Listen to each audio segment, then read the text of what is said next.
So for that you have to locate the PDF file and make sure the file type is PDF from here, or if you have the extension settings on, then it will show you as .pdf, or you can right click on it and click on properties.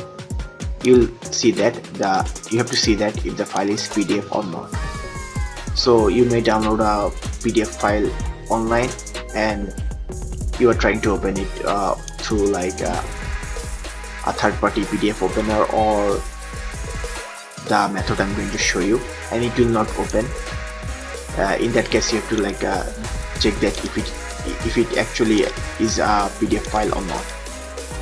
So once you have checked it is a PDF file, you can right click on it and click on open with, and you can select Microsoft Edge from here.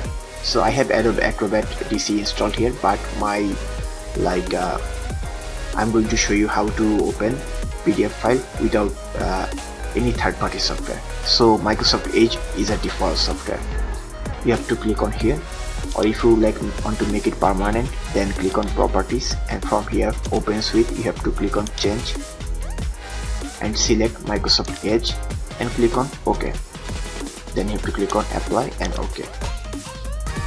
So you can double click on it now, and it will open in Microsoft Edge. And Microsoft Edge has a built-in PDF viewer or reader, whatever you say.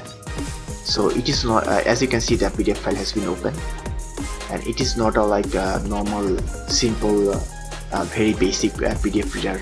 It has many options, as you can see here.